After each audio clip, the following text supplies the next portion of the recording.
Assalamualaikum warahmatullahi wabarakatuh. Selamat pagi anak-anak. Jumpa lagi dalam media pembelajaran ilmu pengetahuan alam. Baiklah, sebelum pembelajaran dimulai, saya akan memperkenalkan diri. Perkenalkan, nama saya Nur Nafisa. Pada pembelajaran kelas 9 ini, saya mengampu kelas 9A sampai dengan 9 Kul.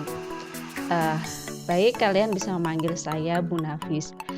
Oke, pada pertemuan pertama kali ini kita akan membahas tentang sistem reproduksi manusia.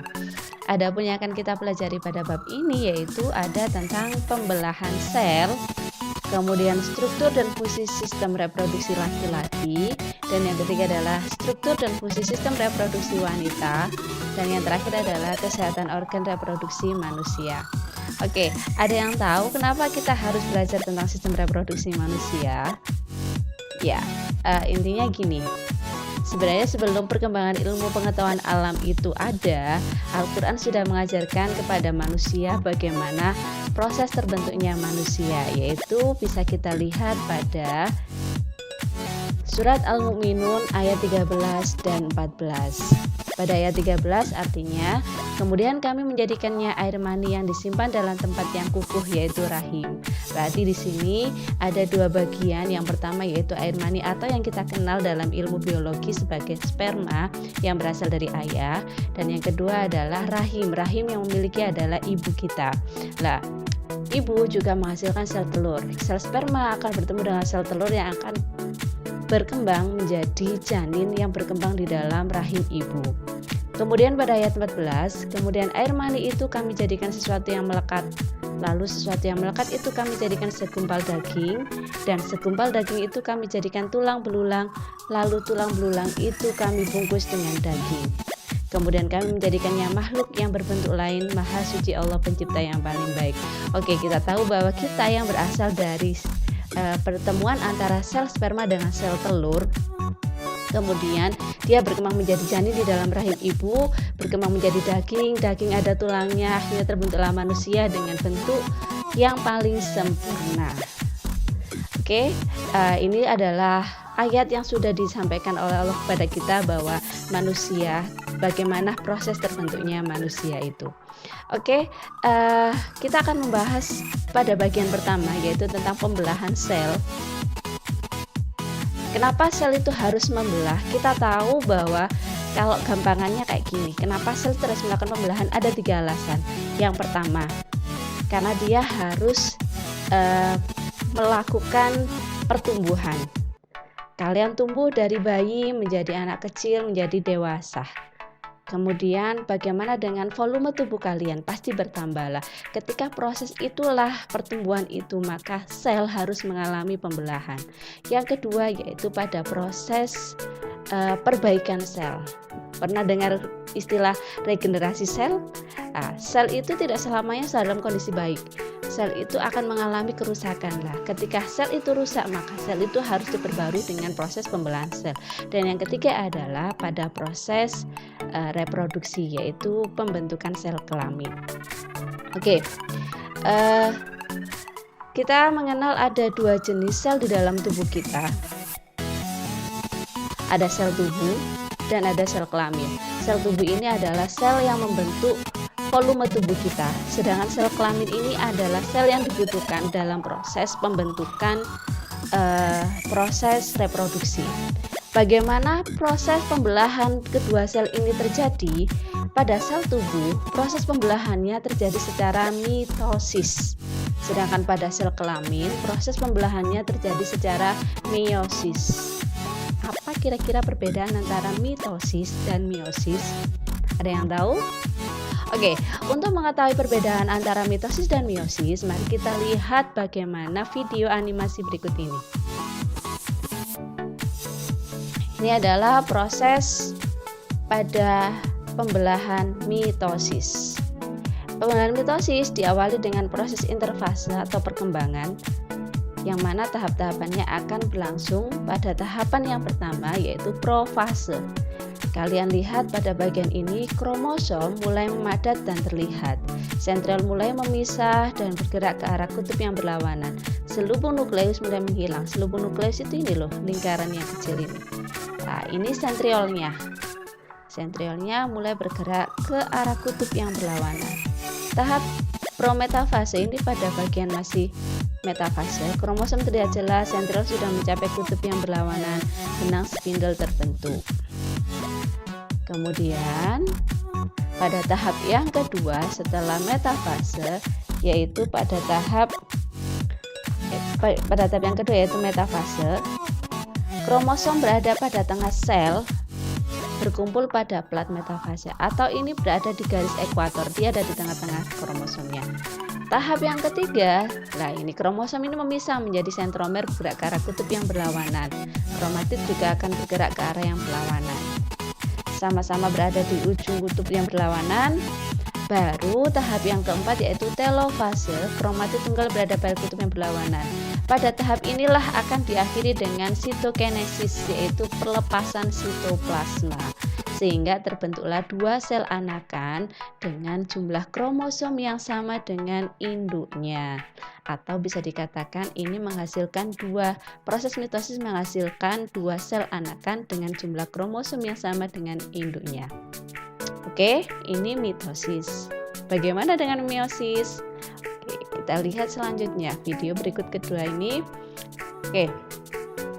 Meiosis adalah proses pembelahan sel yang terjadi dua kali secara berturut-turut dan menghasilkan jumlah kromosom setengahnya. Ada dua tahapan, meiosis 1 dan meiosis 2. Pada dasarnya, tahapan pada mitosis dan meiosis sama, ada profase, metafase, anafase, dan telofase. Hanya saja pada meiosis, 4 tahapan ini akan terjadi secara dua kali, sehingga kita mengenal ada profase 1, profase 2, metafase 1, metafase 2. Oke. Ini masih tahap profase yang pertama, di sini terjadi crossing over. Kalau pada tahapan mitosis tidak ada crossing over. Kemudian ini kita lihat sentromernya sudah mulai ke ujung-ujung dan bentuk benang spindle-nya ini.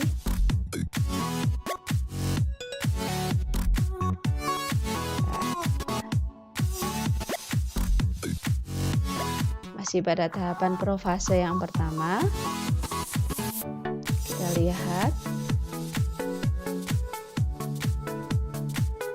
Sampai pada akhirnya metafase yang pertama, kromosom pendek dan menebal berada pada bidang ekuator. Selanjutnya, setelah metafase, anafase, kromosom homolog terpisah dan bergerak ke arah kutub yang berlawanan. Oke, sudah. Setelah anafase, telofase. Nah, ini benang spindle mulai menghilang. Oke, di sini sudah terbentuk dua sel anakan. Setiap sel anak terdiri dari satu kromosom dan sepasang kromosom homolognya. Kemudian dari sini akan terjadi pembelahan lagi, yaitu proses yang akan kita sebut sebagai meiosis kedua. Nah, ini diulangi lagi tahapannya, kayak tahapan yang pada mitosis tadi. Sekarang profase yang kedua. Ciri-cirinya bagaimana? Sama dengan tahapan pada meiosis 1. Di profase yang kedua ada sentriol membentuk benang spindle, metafase, kromosom berada di ekuator, kemudian anafase selanjutnya, sentromernya memisah, berada pada kutub-kutub yang berlawanan. Setelah anafase, tahapan yang terakhir yaitu telofase. Ini akan terbelah atau pemisahan sitoplasma, terjadi sitokinesis nanti.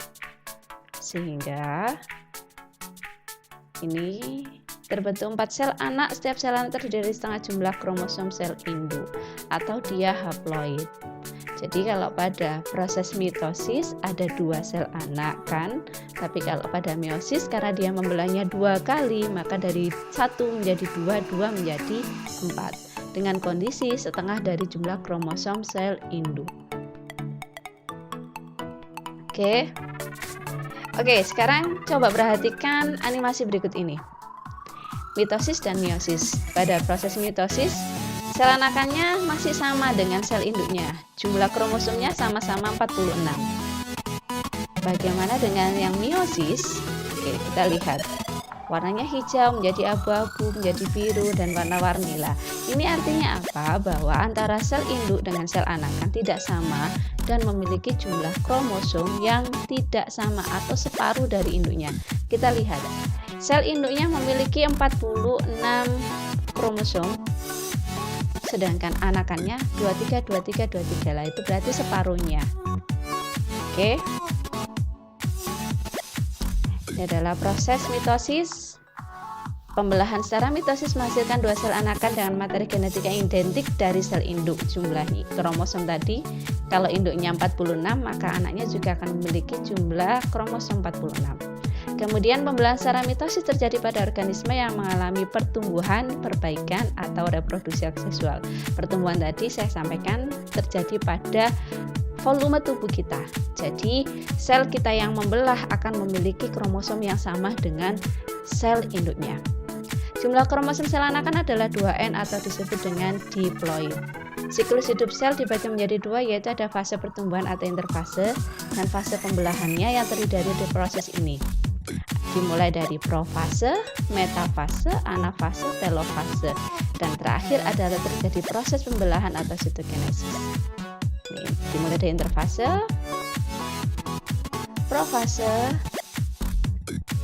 metafase, anafase, dan telofase. Semoga dari gambar ini kalian bisa memahami ciri-ciri dari setiap tahapan tadi. Oke. Sedangkan untuk meiosis, pembelahan meiosis menghasilkan sel anakan dengan jumlah kromosom setengah dari jumlah kromosom sel induk. Pembelahan meiosis bertujuan untuk berkembang biak secara seksual, yaitu dalam proses pembentukan gamet atau gametogenesis, yaitu proses pembentukan sel sperma atau sel ovum. Kemudian, meiosis mengalami pembelahan inti 2 kali sehingga satu sel diploid akan menghasilkan 4 sel haploid. Tadi ada 2 kali tahapan meiosis 1 dan meiosis 2. Kemudian sebelum pembelahan meiosis terjadi, sel mengalami fase pertumbuhan seperti pada tahap pembelahan mitosis. Pada dasarnya, tahapan pada pembelahan sel pada mitosis dan meiosis adalah sama, hanya saja pada meiosis akan terjadi 2 kali proses pembelahan. Oke. Ini adalah tahapan-tahapan yang terjadi pada proses meiosis. Ada meiosis 1 diawali dari profase, metafase, anafase, dan telofase. Ini tahapan yang pertama. Meiosis yang kedua dengan urutan yang sama, profase 2, metafase 2, kemudian anafase 2, dan telofase 2. Pada dasarnya, ciri dari setiap pembelahan pada setiap tahapan adalah sama baik pada mitosis maupun meiosis. Oke, itu tadi adalah proses pembelahan sel dalam tubuh kita. Sekarang, bagaimana dengan struktur dan fungsi sel sistem reproduksi baik pada laki-laki dan perempuan? Untuk kali ini kita hanya mempelajari pada laki-laki terlebih dahulu. Oke ya. Organ reproduksi pada laki-laki dibagi menjadi 2 bagian, ada eksternal, ada internal. Eksternal artinya adalah organ reproduksi yang bisa dilihat dari luar, yang terlihat dari luar. Oke, perhatikan gambar ini. Yang pertama, laki-laki memiliki organ reproduksi yang disebut sebagai penis, sebagai alat kopulasi atau proses pengantaran sel spermatozoa ke dalam tubuh wanita. Kemudian selain ada penis, dia juga memiliki skrotum. Skrotum ini adalah lipatan dinding tubuh untuk mempertahankan suhu testis tetap 2 derajat Celcius di bawah suhu tubuh normal. Jadi skrotum ini yang membungkus testisnya. Oke ya, ini adalah organ reproduksi eksternal. Bagaimana dengan organ reproduksi internalnya? Perhatikan, secara internal ada beberapa bagian. Yang pertama adalah testis. Laki-laki memiliki jumlah testis ada berapa? Ya, ada 2. Kalau di sini gambarnya terlihat 1 karena dia dilihat dari samping. Jadi sebenarnya kalau dilihat dari depan, maka testis itu ada 2. Apakah fungsi dari testis? Testis ini adalah penghasil spermatozoa dan hormon testosteron. Setelah testis ini menghasilkan sperma, maka sperma akan disimpan sementara pada epididymis. Nah, epididymis ini adalah proses tempat pematangan dan penyimpanan sperma sementara di bagian sini. Selanjutnya, jika sperma itu sudah matang, baru sperma akan melewati saluran sperma yang panjang ini atau yang disebut sebagai vas deferens. Apakah fungsi dari vas deferens sendiri? Vas deferens adalah fungsinya menyalurkan sperma dari epididymis menuju vesicula seminalis. Siapakah vesicula seminalis? Di sini. Ini adalah letaknya vesicula seminalis. Nah, vesicula seminalis kita sebut juga sebagai tempat adanya kelenjar aksesoris.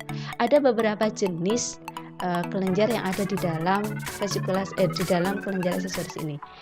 Fungsinya untuk apa sebenarnya kelenjar aksesoris ini? Untuk mensekresikan cairan semen. Jadi setelah sperma itu sudah dibentuk, bagaimana dia akan bisa terbentuk sperma menjadi sperma yang bisa keluar dari tubuh pria, maka dia harus menghasilkan cairan semen. Inilah fungsi dari kelenjar aksesoris. Yang pertama ada vesicula seminalis, yaitu menghasilkan zat yang bersifat basa atau alkali. Kemudian ada juga fruktosa dan hormon prostaglandin.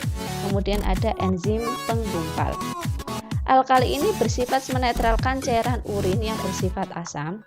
Kemudian fruktosa ini sebagai sumber energi utama, dan hormon prostaglandin adalah hormon yang merangsang kontraksi otot. Kemudian enzim penggumpal ini yang berfungsi untuk menggumpalkan sperma ketika dia sudah berada di dalam tubuh wanita. Yang kedua yaitu kelenjar prostat. Kelenjar prostat ini menghasilkan asam sitrat yang berfungsi sebagai energi atau penghasil ATP. Kemudian ada enzim anti gumpal, dan yang terakhir adalah seminal plasmin. Ini fungsinya adalah untuk antibiotik di dalam saluran sistem reproduksi manusia. Yang ketiga yaitu ada pulporetral atau kita mengenalnya sebagai kelenjar Cowper.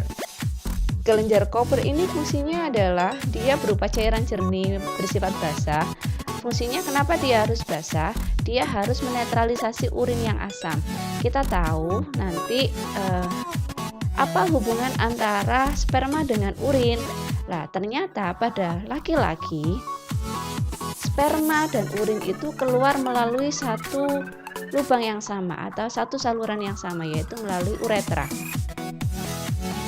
Uretra adalah saluran pengeluaran bersama yang berasal dari sistem ekskresi dan sistem reproduksi.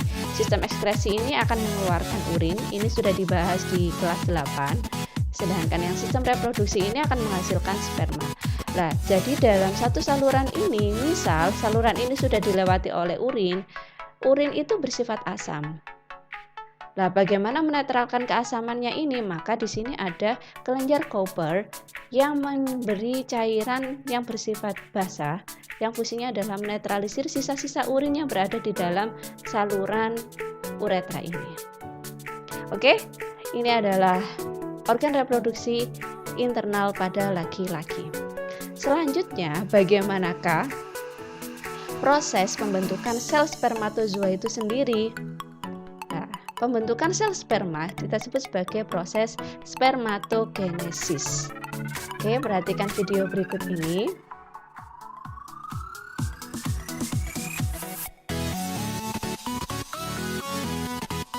Pembentukan sperma disebut spermatogenesis. Dia mengalami pembelahan meiosis, ada 2 kali. Dimulai dari spermatosit primer, mengalami meiosis pertama, bentuk spermatosit sekunder. Kemudian pada tahap meiosis kedua dia akan membentuk spermatid. Nah, spermatid ini yang berkembang menjadi spermatozoa. Oke. Baiklah anak-anak, itu tadi adalah materi pembelajaran kita hari ini, yaitu tentang pembelahan sel sampai dengan proses pembentukan sel sperma pada laki-laki. Semoga kalian bisa memahaminya, dan semoga apa yang kita pelajari hari ini menjadi berkah bagi kita semua. Terima kasih. Assalamualaikum warahmatullahi wabarakatuh.